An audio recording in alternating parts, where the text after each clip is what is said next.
नमस्कार। आप इस समय देखना शुरू कर चुके हैं चेतना मंच और यह है डिजिटल प्लेटफॉर्म का सबसे अनोखा show news lab. News lab में आज हम आपको भगवान शिव के उस पुत्र के बारे में बताएंगे जिसका भगवान शिव ने खुद ही वध किया था।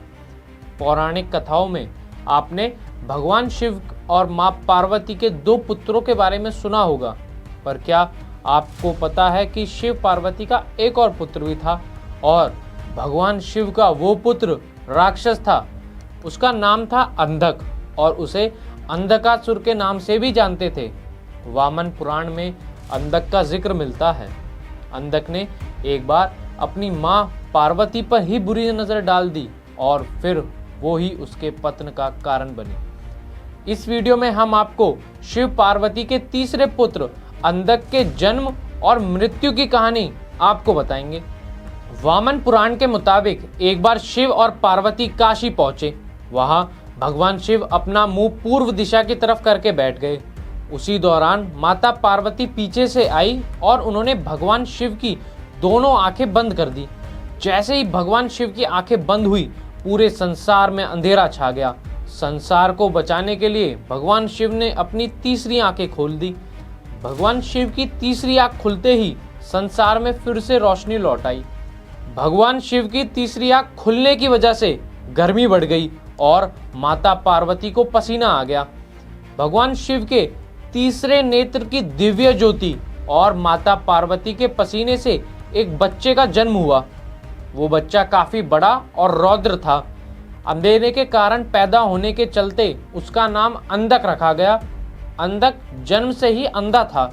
उसी समय राक्षस हिरण्याक्ष पुत्र की कामना के लिए घोर तपस्या कर रहा था। उसकी तपस्या से संतुष्ट होकर भगवान शिव ने उसे दर्शन दिए। राक्षस हिरण्याक्ष ने शिव की आराधना करके उनसे पुत्र प्राप्ति का वरदान मांगा। तब शिव ने हिरण्याक्ष को अपने पुत्र अंधक को दे दिया। इस तरह अंधक का पालन पोषण दैत्यों के बीच ही हुआ। अंधक को यही पता था कि उसके पिता हिरण्याक्ष हैं और उसकी कोई मां नहीं है। आगे जाकर अंधक असुरों का सरदार बन गया। उसने ब्रह्मा की तपस्या की और यौन लालसा का वरदान मांगा। ब्रह्मा ने उसे वरदान भी दिया। वह अपनी मां को छोड़कर किसी भी स्त्री के साथ संबंध बना सकता है। उन्होंने यह भी कहा कि अगर अंधक ने अपनी मां के साथ संबंध बनाए तो उसकी तुरंत मौत हो जाएगी। अंधक इस वरदान से काफी खुश हो गया। उसे लगा कि उसकी मां तो है ही नहीं, इस तरह उसकी मौत कभी नहीं होगी। धीरे धीरे अंधकासुर की शक्तियां बढ़ती गई और वह देवताओं को हराकर तीनों लोकों का राजा बन गया। एक दिन उसके मन में विवाह करने का विचार आया।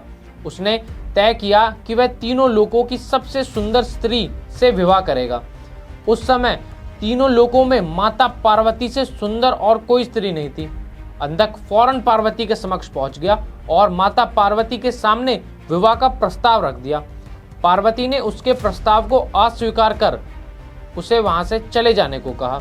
इस पर अंधक नहीं माना और पार्वती को जबरदस्ती अपने साथ ले जाने लगा।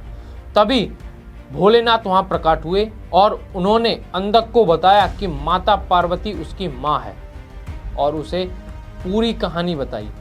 फिर गुस्से में शिव ने अंधक का वध कर दिया। कुछ पौराणिक कथाओं में अंधक को ऋषि कश्यप और दिति का पुत्र भी माना जाता है। आपको हमारे द्वारा दी गई ये जानकारी कैसी लगी हमें कमेंट बॉक्स में ज़रूर बताएं और ऐसी ही रोचक और शिक्षाप्रद पौराणिक कथाओं जानने के लिए देखते रहिए चेतना मंच। अगले कार्यक्रम तक के लिए मैं दीप चौधरी आपसे विदा लेता हूँ। मेरा नमस्कार स्वीकार करें।